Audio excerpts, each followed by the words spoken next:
अभी हम पश्चिम बंगाल राज्य का प्रमुख शहर सिलीगुड़ी में हैं। वर्तमान जो भारत में होने जा रहे हैं लोकसभा चुनाव, इस माहौल को देखते हुए दार्जिलिंग लोकसभा सांसदीय क्षेत्र का कांग्रेस की उम्मीदवार मुनीष जी हमारे समक्ष हैं। उनसे बातचीत करते हैं। मुनीष जी हमारे समक्ष हैं कि उनके क्या मुद्दे हैं 2024 के लोकसभा चुनाव में। मुनीष जी, सर्वप्रथम आपको हमारी चैनल में स्वागत है। धन्यवाद। आपने जो मौका दिया बातचीत का, इसके लिए मैं आपके प्रति शुक्रगुजार हूँ। तो 2024 में आप कांग्रेस को लेकर आज उम्मीदवारी में खड़े हुए हैं। खास मकसद क्या है आपके? दार्जिलिंग लोकसभा क्षेत्र में कांग्रेस का प्रत्याशी बनकर मैं आया हूँ। और जैसे कि आप जानते हैं, दार्जिलिंग में पिछले 3 चुनावों में भाजपा यहाँ से विजयी होकर गया है। और पिछले 3 चुनावों में भाजपा ने जितने भी यहाँ के क्षेत्र के लिए प्रतिज्ञाएँ की थी, जितने भी अपने मैनिफेस्टो में बात लिखा था, अलग अलग लोगों के लिए, अलग अलग वर्गों के लिए, अब 15 साल में लोगों को पता चला कि ये और कुछ नहीं, केवल जुमला था और ये कुछ भी नहीं था। सच्चाई इसमें कुछ भी नहीं थी, सब झूठ के पुलिंदे थे। इसलिए लोग भाजपा से परेशान हो गए हैं, भाजपा को नहीं चाहते अब यहाँ पर लोग। और साथ ही दूसरी तरफ जो टीएमसी है, टीएमसी का और यहाँ टीएमसी के जो लोकल पार्टीज़ हैं जो उनके समर्थन में हैं, उनका सारा इतिहास ही भ्रष्टाचार का, करप्शन का, लोगों को तंग करने का ये इतिहास रहा है। तो इन दोनों ताकतों से परेशान होकर लोग अब इसको रिजेक्ट करके एक ऑल्टरनेटिव चाहते हैं, विकल्प चाहते हैं, जो विकल्प हमारे भाजपा और टीएमसी का विकल्प लेकर कांग्रेस के प्रत्याशी बनकर आए हैं। कांग्रेस का इस क्षेत्र से बहुत पुराना रिश्ता है, पुराना नाता है। इन क्षेत्रों में कांग्रेस ने बहुत काम किया है। इन क्षेत्रों को कांग्रेस का एक सॉलिड काम का इतिहास है, जुमलाबाजी का हमारा इतिहास नहीं है। साथ ही यहाँ हमारे कांग्रेस के पुराने समय में, कांग्रेस यूपीए के समय में, कांग्रेस के समय से लेकर चाहे नेहरू हो, इंदिरा गांधी हो, राजीव गांधी हो, सब यहाँ पर आए हैं। इस जगह में, इस पवित्र भूमि में उन्होंने अपना कदम रखा है। मगर हमारे वर्तमान प्रधानमंत्री यहाँ कभी ना आए, ना कभी यहाँ के मुद्दों से अपने आप को अवगत कराया, न इन मुद्दों से अपने आप को उन्होंने जोड़ा है। तो समग्र में कहें तो भाजपा के दर्शन में दार्जिलिंग लोकसभा का कुछ भी अस्तित्व नहीं है। और इसीलिए हम यहाँ ऑल्टरनेटिव लेकर आए हैं और हम विश्वास करते हैं कि जनता इन दोनों ताकत, भाजपा और टीएमसी को रिजेक्ट करके कांग्रेस को यहाँ लाएगी और देश में भी कांग्रेस का सरकार, कांग्रेस यूपीए का सरकार, कांग्रेस गठबंधन का सरकार होगा, ऐसा विश्वास करते हैं। तो कांग्रेस ने, आप बता रहे हैं पिछले दिनों में कांग्रेस ने गोरखाओं के लिए सोचा गया है, क्या मानते हैं गोरखाओं के लिए क्या क्या दिया है कांग्रेस ने? देखिए, गोरखाओं का जो इतिहास रहा है, दार्जिलिंग के गोरखाओं का इतिहास, राजनीतिक जितनी उपलब्धियाँ हुई हैं सब कांग्रेस यूपीए के समय में ही हुई है।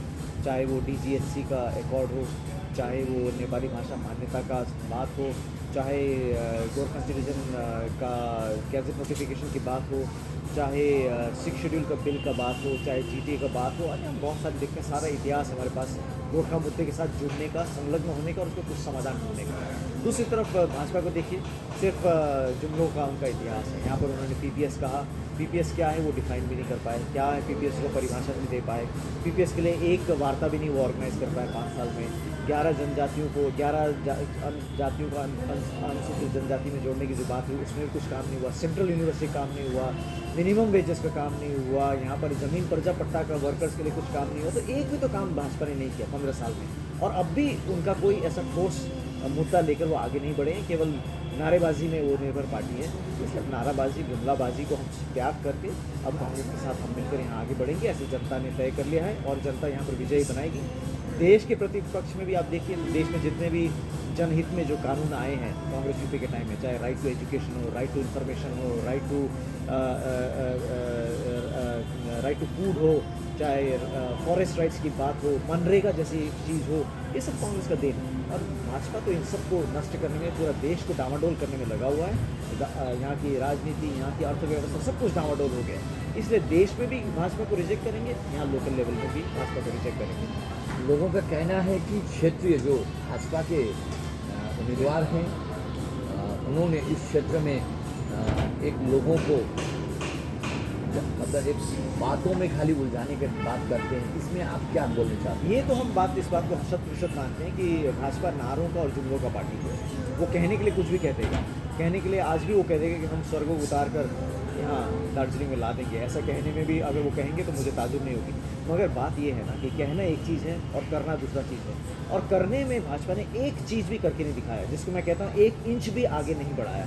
यहाँ हम चारों तरफ देखते हैं दार्जिलिंग का विकास का कुछ भी हम एक आगे बढ़ता हुआ नहीं देखते हैं। यहाँ पर पॉलिटिकल कोई अचीवमेंट नहीं है दार्जिलिंग के लिए। तो इसीलिए भाजपा एक जुमला पार्टी है, भाजपा एक प्रोपोगेंडा पार्टी है। भाजपा को सिर्फ झूठ बोलना आता है, भाजपा को सिर्फ बड़ी बड़ी बातें करना आता है, मगर काम में उनका कुछ भी देर नहीं है। तो भाजपा के साथ में काफ़ी क्षेत्रीय राजनीतिक पार्टी हैं, उनके विषय में क्या बोलना चाहिए? ये तो बड़ा उन क्षेत्रीय पार्टी को सोचने वाली बात है कि उनका क्या कारण है, क्यों वहाँ से जुड़े। मगर एक बात तो सब लोग जानते हैं कि ये क्षेत्रीय पार्टी कुछ समय तक पहले कह रहे थे कि भाजपा कुछ भी नहीं करेगा। कुछ लोगों ने भाजपा के साथ भी छोड़ दिया था। अब वो वापस जाकर भाजपा में मिल गए, किन कारण से मिले वो तो वही बताएंगे।